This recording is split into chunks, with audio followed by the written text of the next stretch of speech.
I want you to picture a map of Louisiana. Just picture it in your head. Go. Zoom right in on Baton Rouge. Now, if you're just looking at it on Google Maps or whatever, it looks like a totally standard city grid. Right. You see the streets, the highways. The river. But if you actually live there, or more importantly, if you have to drive there, you know that map is basically a lie. Oh, it's completely deceptive. Yeah. I mean, you look at a road on a screen, but you don't see the construction that's been sitting there for, what, 6 years? Yeah, exactly. And you definitely don't see the gridlock on the I-10 bridge. The bridge. It's legendary. And usually, when we talk about Baton Rouge traffic, it's just to complain about being late for dinner or a meeting. Sure. But today, we're doing a deep dive into a stack of documents that frames this traffic and really the whole unique geography of the city in a completely different light. Yeah, we're looking at it as a high-stakes obstacle course for the legal system. Right, which is just a fascinating perspective. We're pulling from materials outlining the operations of Lafayette Process Servers, LLC. Specifically, their work in Baton Rouge, yeah. And the main source is this article and a podcast transcript by Scott Frank titled Baton Rouge Process Server, Serving CT Corp, LSU, and the Parish. And he describes the capital city as a legal jungle. A legal jungle. I love that imagery. It implies that you need a guide or, a machete to get through it. Well, in a way, you really do. I mean, we usually think of serving legal papers as this purely administrative, boring task. Right, like you just hand someone a document, say you've been served, and walk away, like in the movies. Exactly. But in Baton Rouge, just handing someone an envelope is a tactical operation. Yeah. You are actively fighting the geography, the massive university schedule at LSU, and just the sheer density of corporate bureaucracy. And the clock is always ticking. But before we unpack the actual strategies they use, and we really do have some wild stories today about stakeouts and tracking down college students, we should set the context. We should. This deep dive is based on materials sponsored by 337 Media. Right. And they're the engine behind a lot of the branding and local SEO for businesses in the Acadiana area.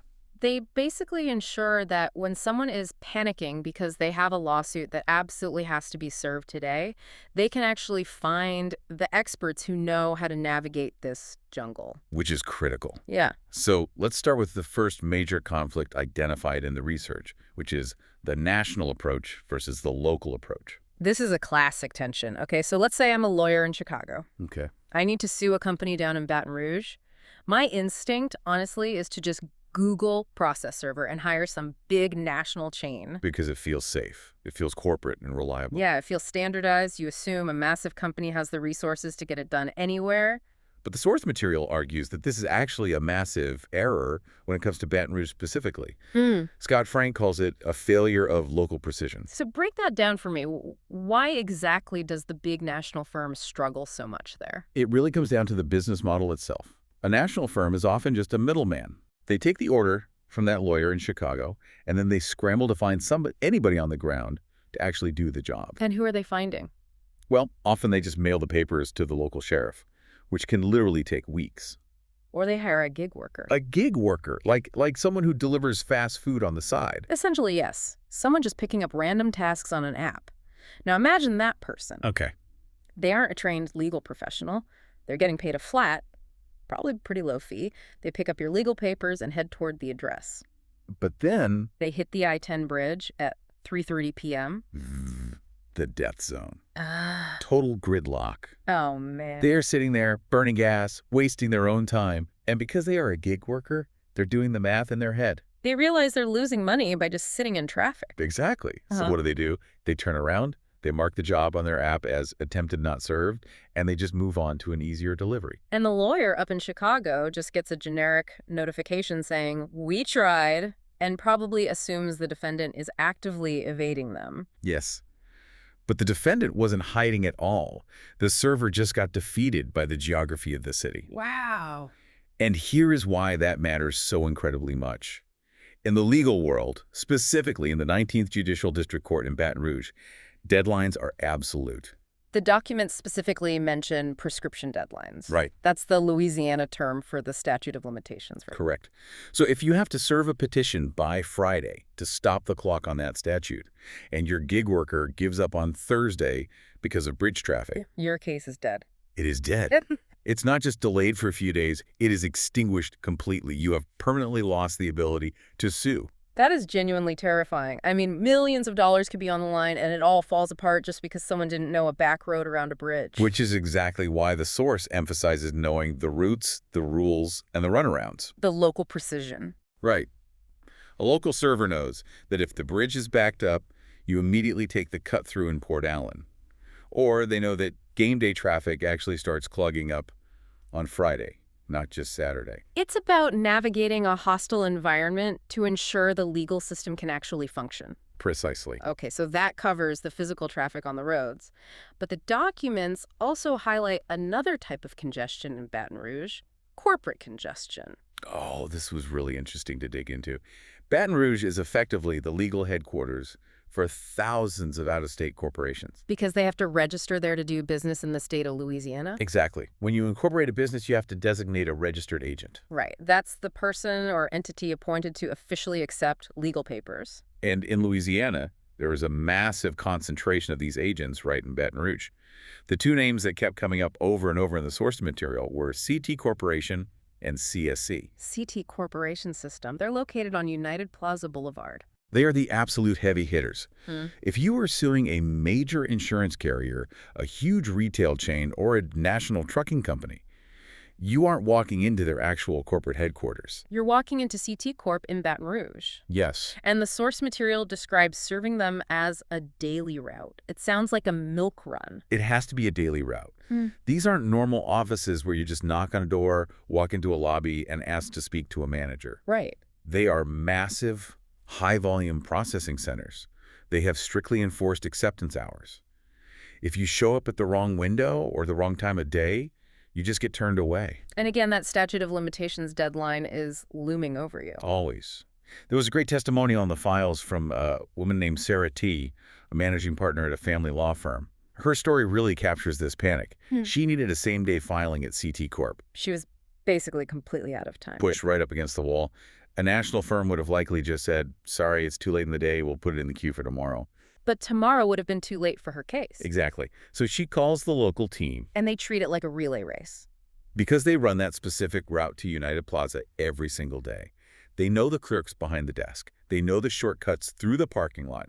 They physically grabbed her document, rushed it over there, and got it stamped right before the window closed. The stamp, it's such a small physical thing, but it means literally everything in this context. That stamp is the absolute proof. It's the golden ticket that says to the court, the lawsuit has officially begun. Without it, you're just a person with a grievance. And with it, you're a plaintiff. It really reinforces that idea that the justice system is physical. I think we all tend to think of it as digital files and emails now, but at its core, it's about actual paper moving through physical space. Absolutely. Yeah. And that physical challenge gets even weirder and, frankly, way more chaotic when you move from those corporate towers over to the university district. Tigerland.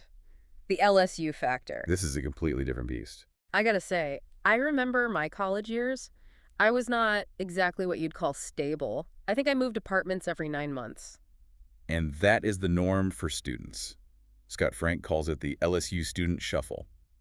Students are the ultimate moving targets for a process server. Oh, I bet. They live in a dorm for 1 semester. Then they move out to an apartment off Nicholson Drive. Then maybe they rent a house with friends in the Garden District. And they definitely aren't updating their address with the DMV every time they change apartments. Never. And they certainly aren't forwarding their mail properly through the post office. So if a process server just goes to the address that's on file, which is very often their parents' house, they hit a total dead end. Because the parents might live hours away in Shreveport or New Orleans. They might not even know the specific apartment number their kid is living in this week. Exactly. So the standard approach of just going to the address on the petition completely fails. So how do they actually find them? The source mentions skip tracing. Now, every time I hear that phrase, I instantly picture a hacking montage from a spy movie. It sounds a lot cooler than it actually is, but it is highly effective. In this context, skip tracing isn't about hacking government satellites. It's about smart data analysis, specifically utility data. Utilities, like looking at the electric bill. Think about the priorities of an average college student. They might not care at all about their driver's license address being accurate, but they absolutely need Wi-Fi. Right? They need electricity. A college student cannot survive without an internet connection. So they sign up for Entergy or Cox Cable under their own name at whatever the new apartment is. Right. That utility connection becomes the breadcrumb trail. Mhm. The local process servers use databases to find that active utility link, and suddenly they know exactly where that student is sleeping every night. That is brilliant. You just follow the Wi-Fi to find the person. It is. And they also look at university class schedules. If you know a student is enrolled in a specific biology lab at 10:00 a.m. on Tuesday, They know exactly where they will be walking. you can just intercept them right there on campus. However, there is one specific time the source explicitly says never to try and serve an LSU student. Game day. I actually laughed out loud when I read that in the transcript. Do not attempt service on game day. It sounds like a joke, but it's purely logistical advice. On a Saturday home game, the population of Baton Rouge effectively doubles. The traffic is completely gridlocked for miles in every direction. The campus just becomes a sea of 100,000 people. Precisely. You will never find your target in that crowd, and you will spend 4 hours trapped in your car trying to leave. It's a massive tactical error to even try. You are much better off just waiting until Monday morning. It's pretty funny how the SEC football schedule literally dictates civil legal strategy in Louisiana. In Baton Rouge, football is a force of nature. You have to respect it, even in the legal world. Okay, so we've covered the transient students and the massive corporations. Let's pivot to the opposite end of the spectrum here. The people who aren't transient at all, but are actively, intentionally hiding. The high net worth evasion cases. We're talking about wealthy people living in the Country Club of Louisiana or the University Club. Big gates. Professional security guards. This is a very common problem in civil litigation. You have a wealthy defendant who knows they are being sued, so they just hide behind their gate. They figure, if the process server can't physically get to my front door, they can't serve me the papers. And a process server can't just hop the fence, right? I assume that's heavily frowned upon. It's way more than frowned upon. It's explicitly illegal. And this is a crucial point that the source makes very clear. They must effect service legally. Right. If they trespass, if they break into a private community, that service of process can be completely thrown out by a judge. Yeah. It's the fruit of the poisonous tree concept. You cannot break the law to enforce the law. So if the front gate is locked and the security guard absolutely won't let you in, what is the actual solution? The stakeout. Which brings us right back to the spy vibes. It's really just a patience game. It's recognizing that humans are creatures of habit. Even rich people hiding in mansions have to leave the house eventually. They go to the gym, they go to work, they go to the grocery store. There was a great story in the documents about Elena R., a property manager. She had a tenant who was just completely stonewalling her on a notice to vacate. Right, the tenant was refusing to answer the door, just pretending to not be home day after day. So the team set up a stakeout. They didn't knock, they didn't announce themselves, they just waited down the street. And then? The exact moment that tenant stepped off the property and onto the public sidewalk tag, you're it. They handed over the papers. And what about Marcus D., that litigation attorney with the evasive defendant out in Ascension Parish? That one was clever. Yeah. The guy lived in a literal fortress. They couldn't get anywhere near his house. So they used skip tracing to find his actual place of employment. Okay. And they just waited in the parking lot for his shift change. Caught him right as he was clocking out. It's brutal, but it's legal. And that's the key. You catch them in the wild, so to speak, when they step outside their zone of protection. Now, you keep mentioning legal and statutes. The source material included a very specific disclaimer about the difference between what they do and what a private investigator does. Yes. I want to clarify this for everyone because to the average listener, sitting in a car watching someone's house sounds exactly like PI work. It's a vital distinction, and Scott Frank is very, very careful about outlining this in the source material. Lafayette Process Servers operates under the Louisiana Code of Civil Procedure, specifically Article 1293. Article 1293, what exactly does that grant them the power to do? It authorizes private individuals to be officially appointed by the court to make service of process. But, and this is a massive but, they are not private investigators for the general public. So I can't just hire them to follow someone and see if my partner is cheating on me. No, they will turn you away immediately.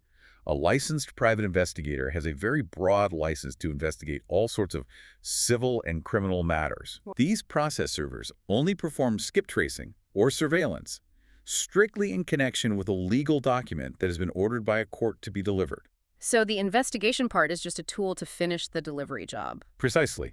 It's strictly a means to an end. If there is no active lawsuit, There's no investigation, they aren't law enforcement, and they aren't spies for hire. They operate as an arm of the civil court system. That actually makes total sense. It's about scope of practice. They stay in their lane. Besides the process serving, they listed complete legal support services too, right? Yes. Things like rush process service for temporary restraining orders or subpoenas.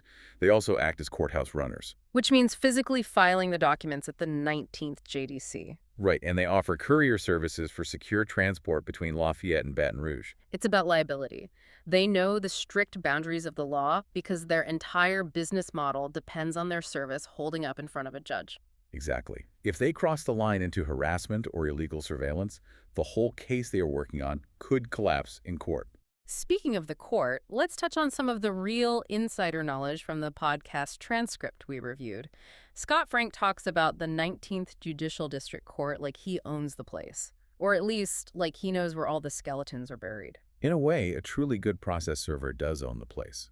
He talks specifically about the 4:00 p.m. deadline at the clerk's office. We mentioned deadlines earlier with CT Corp, but it applies to the actual courthouse too. Even more so. If you need to physically file a petition, the clerk's window shuts at 4:00 p.m. sharp. Scott mentioned the importance of knowing the shortcuts in the building. Literally knowing which hallway cuts 5 minutes off your walk. Or knowing which elevator bank is a fast one and which one stalls on the second floor. It sounds so trivial to worry about an elevator, but if you arrive at the window at 4:01 p.m. You are completely out of luck. Justice is denied for your client that day because you took the slow elevator. That is the level of granularity these local teams have to operate on. Incredible. They also emphasize that serving East Baton Rouge isn't just about going downtown. Right, because the parish itself is huge. It includes places like Zachary, Central, Baker, Shenandoah. These are distinct communities with their own layouts. Zachary is very different from downtown Baton Rouge. The traffic patterns are different, the geography is different. So when a big national firm looks at an order for East Baton Rouge, they probably just see a zip code on a screen. Exactly. But a local server actually knows that driving through Zachary at 5:00 p.m. is a nightmare, or that Central has specific roadwork issues going on right now. It's all about that granular, localized knowledge. There was one other little detail I loved in the source material. It was a marketing tactic, actually. The free notary service. Oh, the Better Business Bureau offer? Yeah. They mentioned that if a client leaves a review on the BBB and brings in a screenshot of it, they'll give them one free notarization. I thought that was a fascinating business detail. It tells you two important things about how they operate. One, they are highly practical. Yeah. Everyone needs a document notarized eventually. True. But two, it shows just how much they value reputation in this industry. In the legal industry, trust is the currency, isn't it? It absolutely is. Yeah. If a lawyer can't trust you to do the job perfectly, you don't exist to them. By pushing for verified BBB reviews, they are actively trying to build a public ledger of reliability. Right. They want you to see that they actually deliver. They want transparency in an industry that can sometimes feel a bit, well, shadowy to the general public. It's a really smart move. It signals to attorneys, we are professionals, we don't cut corners, and we have the public receipts to prove it. Very smart strategy. So we've covered the relentless traffic, the corporate maze at CT Corp, the elusive LSU students, and the gated communities out in the suburbs. When you step back and look at this whole picture of Baton Rouge, what is the big takeaway for you? For me, it completely reframes the entire concept of the justice system. How so? Well, we usually think of justice as this abstract concept. We think of laws, civil rights, grand courtroom arguments, Supreme Court decisions.